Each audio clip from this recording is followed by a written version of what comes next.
Okay, pet food brand managers, listen up.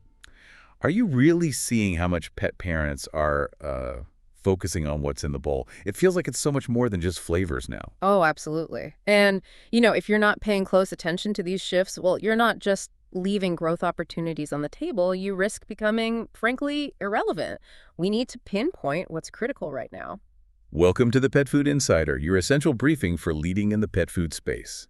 I'm Signal. And I'm Strategy. We're here to cut through all the noise and give you the actionable intelligence you need to really drive your brand forward. Today is May 12th, 2025.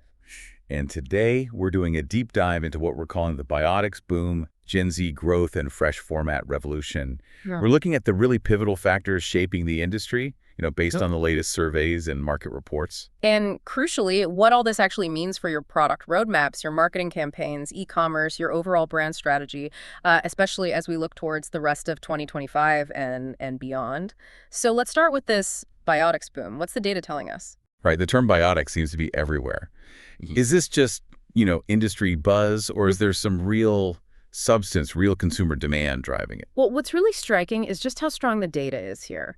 There was a 2025 Nextin Research survey, over 1,200 dog owners, and it shows really strong demand for digestive support. Strong how? Well, think about this. Over a third are already feeding specifically for digestive support, and 19% do that regularly as part of the routine. Okay, well. And another 19% bought some kind of digestion-related product just in the past year. So this isn't some small niche we're talking about. It's a really substantial part of the market actively looking for these solutions. And it seems like probiotics are a big part of that interest, right? Huge. The survey found 3 out of 5 dog parents would be more likely to buy food with probiotics. And get this, 27% said they'd actually pay more for it. 27% pay more. Okay. Yeah. And prebiotics are strong too. 26% would pay more for those. And interestingly, postbiotics, which are maybe a bit newer in the consumer mind, still 20% would pay a premium. So that really signals a shift, doesn't it? Gut health becoming a major priority for pet owners. Exactly. It's moving beyond just an added extra. They're seeing biotics, probiotics, prebiotics, postbiotics as really integral to overall well-being. We've got third-link probiotics with positive health benefits. It's about 26% for prebiotics, 16% for postbiotics. Probiotics being the live bacteria, prebiotics the food for them, postbiotics the beneficial compounds they produce. And I saw something even more interesting when you look just at the people already buying digestive products. Spot on. For that group, the numbers jump significantly. Positive associations. 53% for probiotics, 40% for prebiotics, 25% for postbiotics. These people are clearly more informed, more invested. Which leads to the question, how do brands reach this knowledgeable group? Right. And the data gives clues there, too. They're proactive researchers.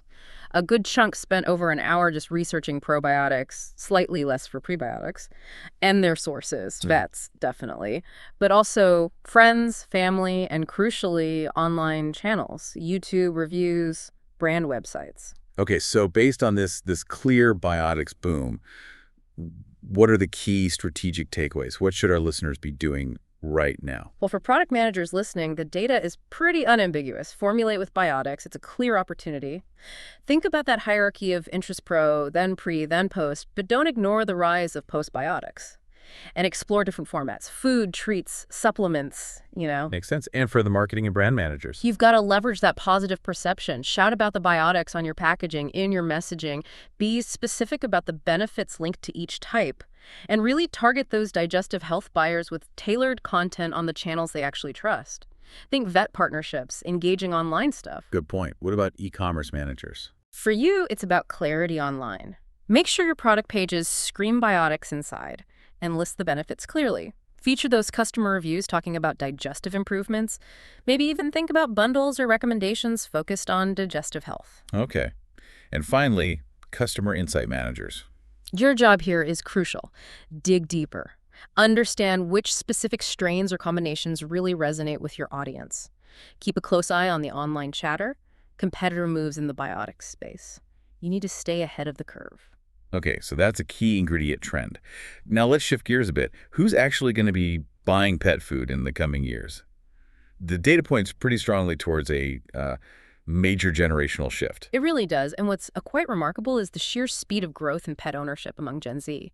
The APPA's 2025 State of the Industry report. It shows pet ownership is now in 94 million U.S. households. That's up from 82 million just, 2 years ago? 94 million. Wow. And Gen Z is absolutely leading that charge. The numbers are pretty stark there, aren't they? They really are. 18.8 million Gen Z households had a pet in 2024. That's a 43.5% increase from 2023. Just boom. 43.5% in 1 year. Yeah. And they're more likely to have multiple pets, too. 70% of those Gen Z households have 2 or more animals. It's also interesting we're seeing more men, particularly Gen Z and millennial men, bringing pets into their homes. It's a broader demographic shift. And reaching this group, it seems like the old marketing playbook might not cut it anymore. Not at all. That's a critical consideration. Gen Z, they're digital first through and through. How do they discover products? How do they buy? It's heavily visual, short-form video. Think TikTok, YouTube Shorts, Instagram Reels. Your marketing spend has got to reflect that reality now. We're also seeing some specific product preferences emerge with this younger group, right? That's right. Demand for calming products is really high. 78% of Gen Z dog owners, 71% of Gen Z cat owners are using them. That definitely signals an area of interest, maybe unmet needs. Okay, so strategy-wise, what are the big implications for our listeners dealing with this Gen Z growth? For marketing and brand managers, let's be direct. Your main channels are changing. You need to invest heavily in visually rich, short-form video for platforms like TikTok and Instagram, and influencer marketing, targeting Gen Z pet owners authentically. It's not a nice-to-have anymore. It's core strategy. And for product managers thinking about development? 2 things jump out. 1, consider lines or SKUs specifically for multi-pet homes, maybe bigger sizes, variety packs, that sort of thing. 2, that high demand for calming products. That's an opportunity, either new products or maybe incorporating calming ingredients. How about e-commerce managers adapting their online game? Mobile first. Everything has to be seamless on mobile. And you need to lean into social commerce features, influencer collaborations that really click with Gen Z. Subscription models are popular, yes, but tailor your messaging to their digital native expectations, not just general convenience. And for the customer insight folks trying to understand this generation? You need to go deep. What truly motivates Gen Z pet owners? Where do they really get their information? How do they actually buy? Monitor the trends actively on TikTok, on Instagram, on the platforms where they live online. You need to understand their world. Okay, so we've covered ingredients and demographics. Let's look at formats. How are pet food formats themselves evolving, and what can we learn from the independent retail side of things? Well, what's really telling is that IFEDR, the Institute for Feed Education and Research, formally included fresh pet foods in their 2025 analysis. That category, human-grade, minimal processing, refrigerated or frozen its inclusion, signals real market maturation. Consumer interest is there, and the offerings are growing up. And the indie retailers, they're kind of the front lines of this, right? Yeah. Giving some real-world feedback. Exactly. Pete's Plus Magazine did one of their little surveys with independent retailers, and it revealed, interestingly, that right now they're selling more frozen raw than gently cooked foods. More frozen raw. Yeah, that's the current preference they're seeing in that specific channel. But they also shared a kind of wish list for manufacturers in both frozen raw and gently cooked. So direct feedback on what they need. What are they asking for? It's quite practical stuff. More mixed protein cases, options without synthetic vitamins and minerals. That's interesting. Individually wrapped portions within bulk bags, smaller sample bags are a big one apparently.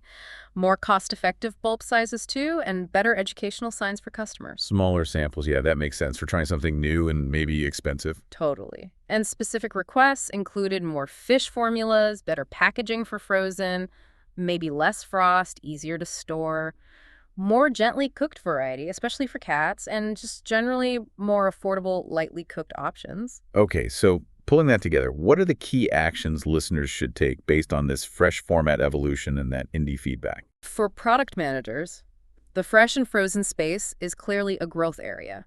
Explore both raw and gently cooked, but keep that current indie preference for frozen raw in mind. And please, pay close attention to that retailer feedback on packaging, sizing, especially samples, and protein variety. They're telling you what they need to sell it. And for the ops and supply chain teams, this sounds like a challenge. It is. If you're entering or expanding in fresh frozen, you absolutely need robust, reliable cold chains. Refrigerated or frozen, it has to work.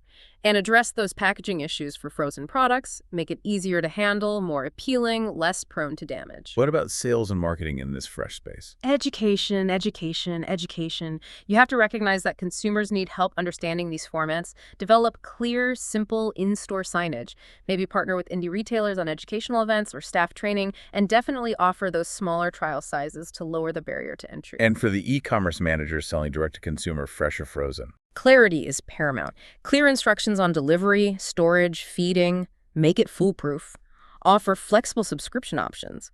And consider those introductory offers with smaller portions. Let people try it without a huge commitment. All right, let's bring this all together. We've covered a lot in this deep dive on the biotics boom, Gen Z growth, and fresh format revolution. Yeah.